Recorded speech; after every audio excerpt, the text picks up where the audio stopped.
오늘 우리가 살펴보게 될 시편 67편 말씀은 열방을 향한 하나님의 마음을 담는 그런 기도라고 할 수가 있습니다. 하나님께서 우리로 하여금 이러한 기도를 들으시기를 원하신다라는 사실이죠. 이 시편 기자의 기도를 통해서 또한 하나님의 뜻과 목적을 보게 됩니다. PPT 되면 말씀에 맞춰서 그냥 넘겨주시면 될 것 같습니다. 귀한 말씀을 통해서 하나님이 이 세계 가운데, 인류의 역사 가운데 어떠한 일들을 해 오셨는지 영적인 눈이 뜨여지는 그러한 시간이 되어지기를 소망합니다. 먼저 본문 시편 구조와 형식을 보면은요, 고대 시대에 자주 쓰였던 전형적인 형식을 유지하고 있는데요.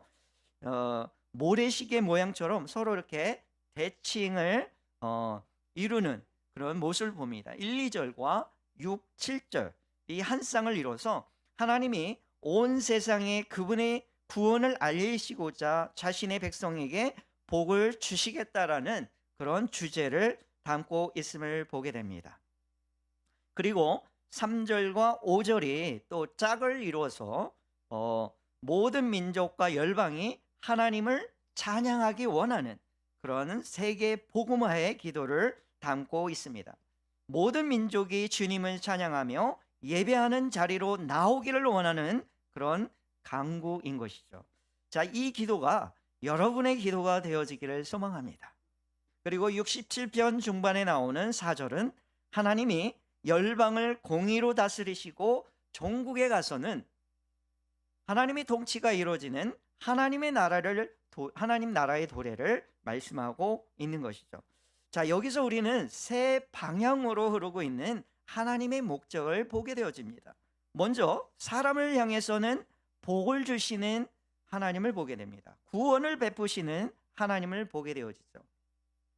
그리고 하나님 자신을 향해서는 모든 열방과 족속이 드리는 찬양과 영광을 받기 원하시는 하나님의 뜻을 보게 되어지죠.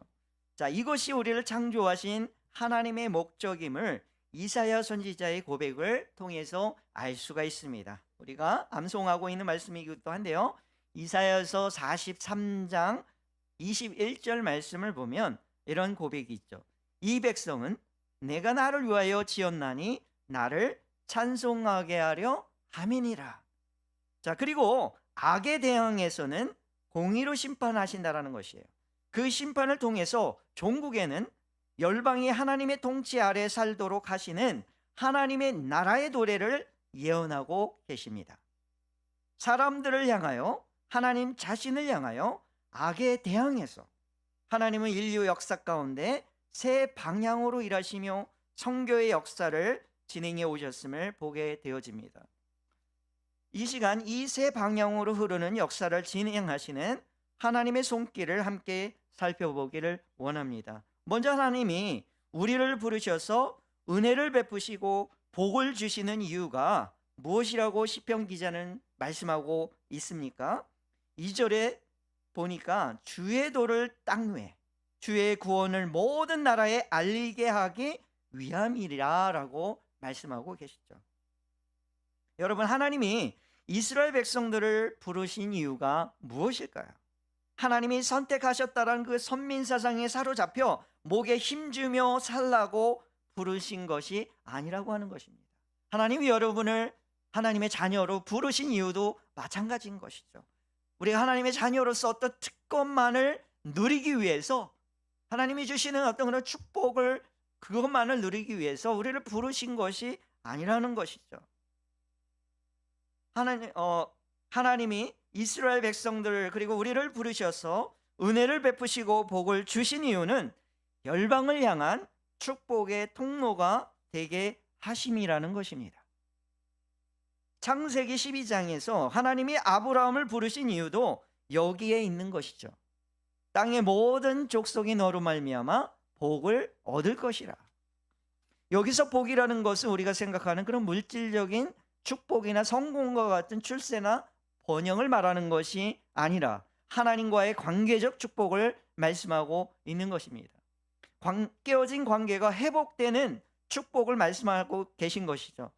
이전에는 하나님으로부터 떠나 있어서 하나님에 대해서 무지했고 알지 못했고, 하지만 하나님과의 관계 회복을 통해서 그분에 대해서 알아감으로 인생의 목적과 방향을 찾게 되는 그런 축복을 말씀하고 계시는 것입니다. 자, 그래서 창조주이신 하나님, 우주 만물의 주인이신 하나님을 깨닫고 그분께 예배 자리로 나오는 축복을 말씀하고 계시는 것입니다. 그분을 즐거워하고 그분께 영원히 예배드리는 삶의 축복인 것입니다. 하나님이 창조하신 원래의 목적대로 회복하는 것이죠. 성경을 통해서 혹은 세계 역사를 통해서 우리는 하나님으로부터 떠나 있는 인류의 역사를 볼 수가 있습니다. 하나님의 이름을 높여드리고 그분을 자랑해야 할 인간이 하나님을 대신해서 자신의 이름을 내고 높아지려고 하는 죄로 인해서 하나님과의 관계도 깨어지고 그분으로부터 멀어져서 자기 뜻대로 살아갔던 모습을 봅니다. 대표적인 게 바벨탑 사건 아닙니까? 바벨탑 사건이죠. 바벨탑.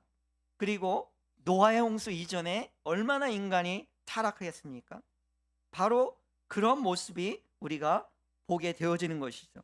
하나님께 올려드려야 할 모든 영광을 자신들의 영광으로 가르치고 살아갔던 것입니다. 하나님을 대신해서 하나님이 지으신 피조물이나 인간이 만든 우상을 섬긴 것입니다. 고대 근동의 자료를 보면 사람들이 하나님이 창조하신 해와 달과 같은 피조물을 섬기는 모습을 보게 됩니다. 하나님은 이스라엘 백성들이 출애굽을 하기 전에 모세를 통해서 10가지 재앙을 내리 그런 모습을 보게 되죠. 그런데 바로 그 재앙이 애굽 백성들이 섬겼던 신들에 대항해서 내리는 그런 재앙이었더라는 것이에요. 한 예로 출애굽기 10장에 나오는 흑암의 재앙은 애굽 사람들이 섬기던 여러 태양의 신들이었던 레, 아텐, 아툼, 호루스와 같은 그들이 명칭하는 이런 신들을 대항해서 주셨던 재앙이었던 것입니다. 또 한 어떤 민족은 자신들이 만들어 놓은 종교를 신봉합니다. 힌두교나 불교, 모슬렘 등이 그 한 예가 되겠죠. 시대가 흘러가면서 하나님에 대해서 점점 더 무지한 인간들이 되어 버렸던 것이죠. 어떤 부족은 자연재해와 같은 재앙을 어떤 초월적인 신의 분노로 인식하고 그 신의 진노를 달래기 위해서 제물을 바치기도 합니다. 필리핀 같은 경우는 자연재해가 참 많습니다. 지진, 화산, 태풍, 온갖 자연재해는 다 이렇게 경험을 하게 되는데, 그래서 그런 부분에 더 이렇게 심취 있는 그런 모습을 보게 됩니다. 악한 영들을 달래주기 위해서 항상 공포 속에서 살고 있는 것이 바로 이방 종교의 특징이기도 하죠. 가족의 생계를 책임져야 할 가정은 풍년과 자신의 가문의 대를 이을 다산을 위해서, 그리고 신변의 악령과 보호를 위해서 그들이 만들어 놓은 바알신, 많이 들어봤죠? 구약에 나오는 바알신과 아스타롯과 같은 우상을 향해서 제물을 바치는 행위도 합니다. 두려움에 사로잡혀 악습에 사로잡히기도 하고, 도저히 문명화된 사회에서는 상상할 수 없는 악습들이 전통으로 내려오는 부족들의 전통을 보기도 합니다. 불과 우리 나라에도, 제가 사는 고향에도 이런 일들이 있었던 일을 보게 됩니다. 매년마다 그 산 제사를 산에다가 산의 산신령한테 제사를 드린다고 하죠. 저희 동네가 그랬어요. 지금은 이제 이 시대가 바뀌어서 안 하는 것 같습니다. 저희 어릴 때는 이렇게 농사짓고 다 이렇게 수확을 하면 이렇게 떡이나 이런 과일을 그 산신령한테 바쳤던 그런 전통이 있었던 것이죠. 오스왈드 스미스 목사님이 쓰신 그런 선교사가 되려면이라는 그런 책에서 이런 악습들을 소개하고 있는 내용을 보게 되어지는데요. 이 아프리카에서 한 부족은 사람이 높은 나무에서 떨어져 사느냐 죽느냐를 통해 유죄인지 무죄인지 이 주술사가 판단을 하는 전통이 있다고 합니다.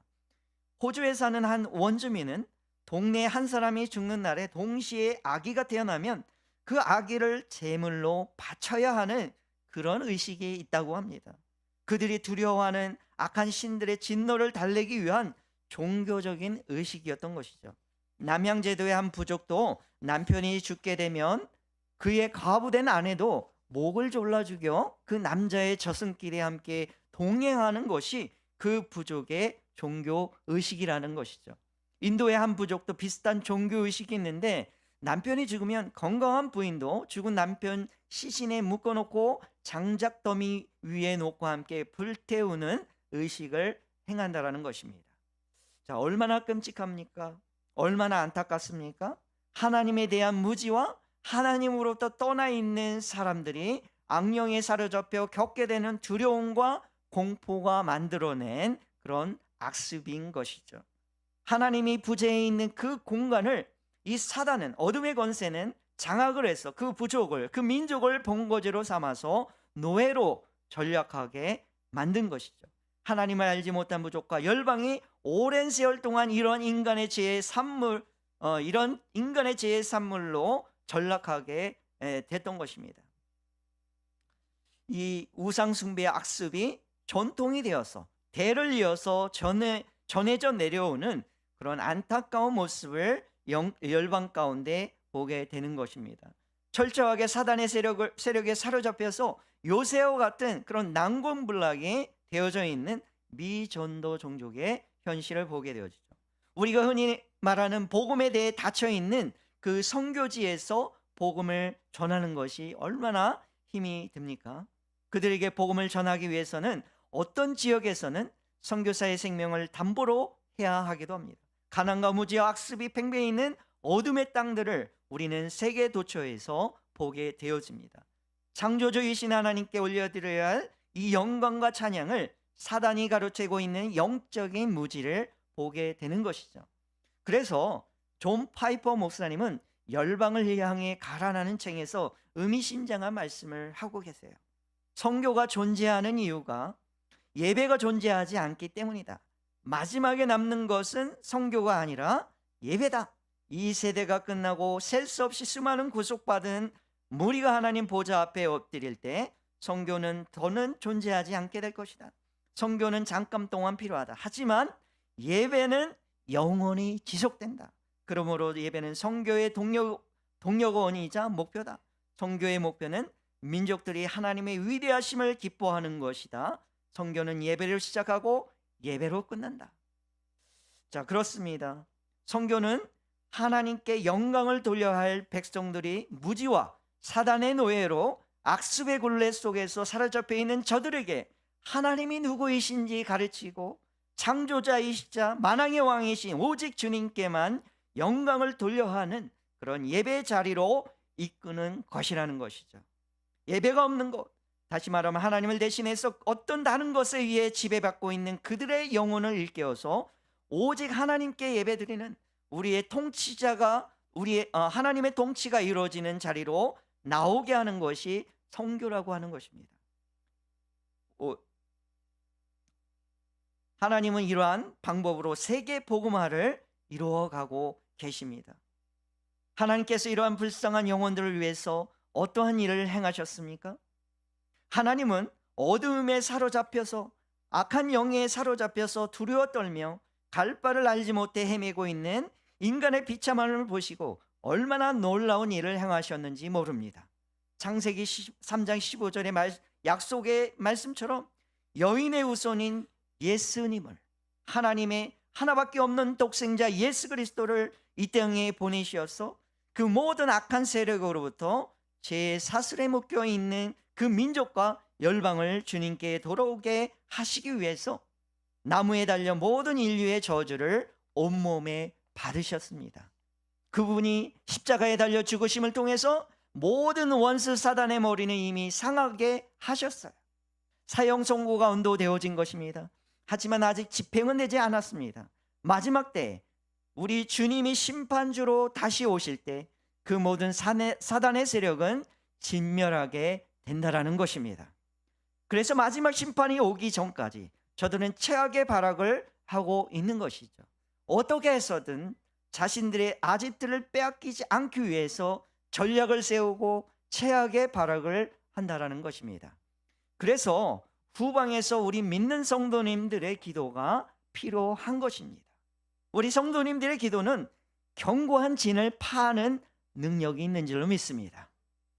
사도 바울은 고린도후서 10장 4절에서 이렇게 말씀하고 계세요. 우리의 싸우는 무기는 육신에 속한 것이 아니요 오직 어떠한 견고한 진도 무너뜨리는 하나님의 능력이라. 그 어떤 강한 난공불락의 요새라 할지라도 기도 외에 다른 것으로는 이런 종류가 나갈 수 없느니라 라고 제자들에게 해답을 제시하신 예수님의 말씀처럼 우리의 기도를 통해서 하나님의 능력이 그 어둠의 땅 가운데 복음의 빛으로 임하게 될 줄로 믿습니다. 실질적으로요, 정교하기 어려운 모슬렘권에서 환상과 기적을 통해서 주님께 나오는 사례들이 많다고 하는 것을, 그런 사례들을 듣게 됩니다. 예수님이 친히 다메섹을 지나가던 바울에게 강력한 빛으로 임하셨던 것처럼 지금도 복음의 불모제와 같은 모슬렘권에서는요, 이러한 복음의 역사가 일어나고 있다는 것이에요. 특별히 시리아 난민들에게 난민주에서 일어나는 놀라운 회심의 역사들을 듣게 됩니다. 자신들의 조상적부터 그리고 그들의 전 인생을 걸고 믿어왔던 그런 모슬렘에 대해서 난민 생활을 통해서 회의와 환멸을 느끼기 시작하게 되고, 그로 인해서 그들 스스로 믿음의 공동체를 찾아온다라는 것이죠. 마지막 궁지에 몰린 그들이 목숨을 아까워하지 아니하고 생명의 위협을 무릅쓰고 자신들이 평생을 믿어왔던 모슬렘 종교를 버리고 믿음의 공동체로 찾아오는 사례들이 많다고 하는 것이에요.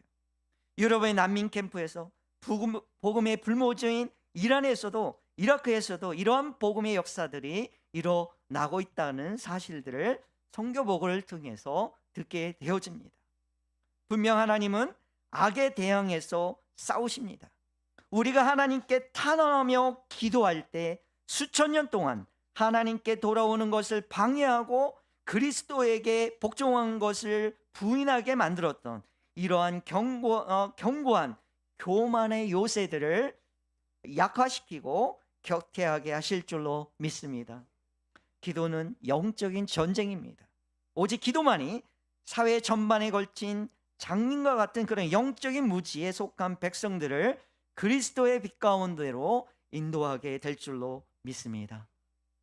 저는 많은 나라는 가보지 못했지만, 그러나 지금까지 제가 방문했던 선교지를 보면 가난과 무지와 잘못된 전통과 종교의식에 사로잡혀서 그 얼무에서 벗어나지 못하는 그런 안타까운 영혼들을 많이 보게 되어집니다. 필리핀도 뭐 캐톨릭 국가라고 하지만 이 캐톨릭이 샤머니즘과 애니미즘하고 이게 혼합이 돼서요, 뭐 산토니뇨라는 그런 악의 예수상을 만들어서 또 놓고요, 그 다음에 많은 성상들을 뭐 일반 직장 막 은행 그 간부인데 자기 책상 앞에 온갖 이 산더미처럼 쌓아놔요. 이 뭐 이런 우상들을요. 뭐 집에 가면은 벽에다가 뭐 벽화 같은 거, 그림, 이런 성상들을 많이 이렇게 놓고 그것들을 마치 이제 부적과 같이 이렇게 놓고 있는 모습을 보게 되어집니다. 잘못된 그런 왜곡된 신앙의 모습인 것이죠. 저희 이 한국에 있는 캐톨릭하고 또 필리핀에 있는 캐톨릭하고 전혀 또 달라요. 그렇게 그러한 무지 때문에 그 올무에서 벗어나지 못하는 그런 안타까운 영혼들을 많이 보게 되어지는 것이죠. 그러나 악순환은 세대를 거듭해서 대대로 반복되어지는 것이죠. 그런 악순환의 늪에 빠지면 헤어나지 못하고 그 안에 살고 있는 자신들은 그것이 잘못된 것인지 인식하지 못하고 살아간다는 것이죠. 그것이 문화로 고착화되어 있기 때문에 그대로 살아가는 것입니다. 그들에게 필요한 것이 무엇이겠습니까? 그 가난과 영적 무지에서 죄의 속박에서 벗어나게 할 수 있는 유일한 길이 무엇이겠습니까? 구제일까요? 원조나 지원일까요? 그것은 한시적일 뿐일 것입니다. 그러나 그동안 아프리카 땅에 쏟아부은 원조량은 엄청날 것입니다. 그렇다고 해서 아프리카 땅의 기아 문제와 기근, 가난, 질병과 같은 근본적인 문제가 해결이 되었던가요? 저는 확실한 건데 해답은 복음에 있다고 믿습니다. 오직 복음만이 죄의 사슬을 끊을 수 있고 어둠 가운데 사로잡혀 있는 그들에게 진리의 빛을 비칠 수 있다라는 것이죠. 악의 고리를 끊고 진리 안에서 자유함을 누리게 되는 것입니다. 온 열방이 주님께 들어오길 원하시는 그 하나님의 뜻이 이루어지는 것입니다. 이러한 일들이 어떻게 이루어질 수 있습니까? 우리 성도님들의 기도를 통해서 이루어진다라는 사실입니다. 우리 성도님들 보내시는 선교사들을 통해서 이루어진다라는 사실입니다. 그리고 여러분의 삶 터전 속에서 선교적인 마인드로 살아가시는 여러분들을 통해서 하나님의 뜻이 이 땅 가운데 이루어진다라는 사실을 믿으시기 바랍니다.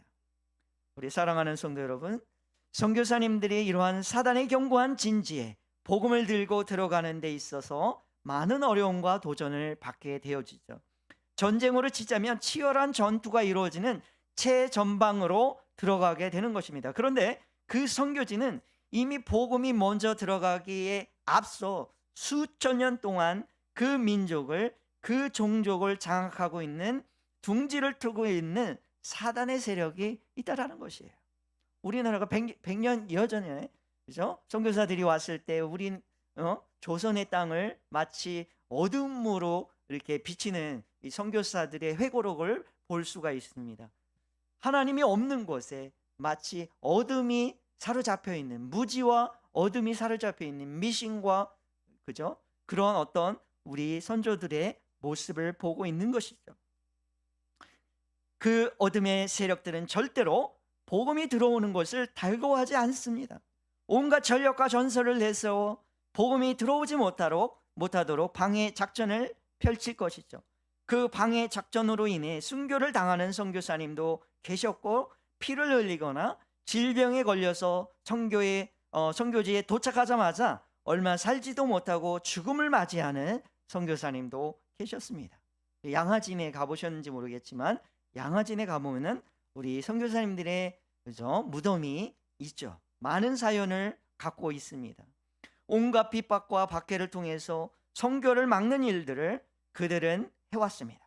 그러나 살아계신 하나님은 선교의 하나님이시기 때문에 그분이 세우신 언약은 그 어떤 방해에도 불구하고 성취되어져 간다라는 사실입니다.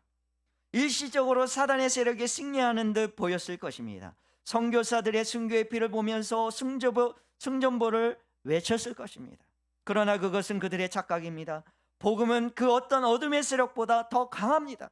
복음으로 말미암아 그 민족이, 그 종족이, 그 부족이 그렇게 완강하게 반발하다가 결국에 가서는 복음 앞에 무릎을 꿇게 되는 것입니다. 두 손 들고 주님 앞에 항복을 하게 되는 것입니다. 복음으로 물들게 된 그 땅에는 이제 더 이상 저주의 땅이 아닌 축복의 땅으로 변하게 되어지는 것입니다. 한반도 땅이 그러지 않았습니까? 우리 대한민국의 교회 부흥이 결국 우리나라가 경제적으로도 여러 많은 축복을 누리지 않았습니까? 저는 그렇게 믿습니다. 하나님이 우리 대한민국을 사랑하셔서 선교사를 보내시고 또 복음을 심게 하셔서 어둠에서 헤매고 있는 우리 민족을 깨우시고 하나님의 백성으로 삼으시고, 이제는 그 받은 은혜, 그 축복을 이제 열방을 향해 비춰 나가시는, 그 흘려 보내는 그런 사역을 감당하고 있는 줄로 믿습니다. 사랑하는 성도 여러분, 새 방향으로 일하시는 하나님의 목적을 이해하고 이제 선교 공동체로 함께 하나님이 우리에게 주신 사명들을 감당해 나가길 원합니다.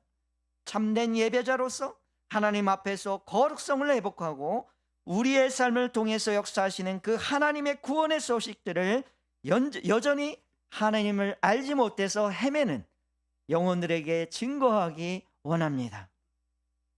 우리의 이웃으로 다가온 이방인들을 섬기기를 원합니다. 기도에 동참함으로써 선교지를 점령하고 있는 견고한 진을 파하는 영적 전쟁을 선포할 수 있기를 바랍니다. 이러한 우리의 작은 실천과 결단을 통해서 선교의 하나님은 우리를 통해서 당신의 언약을 성취해 나가실 줄로 믿습니다. 세계 봉화를 이루어 나가실 줄로 믿습니다. 그 어떤 세력도 하나님 하신 언약의 말씀은 막을 수 없다는 사실을 믿으시길 바라요. 그것을 믿고 역사 앞에서 하나님 함께 이 사명을 감당하며 전진해 나가는 저와 여러분 모두가 되어지기를 주님의 이름으로 축원을 드립니다. 함께 기도하시겠습니다.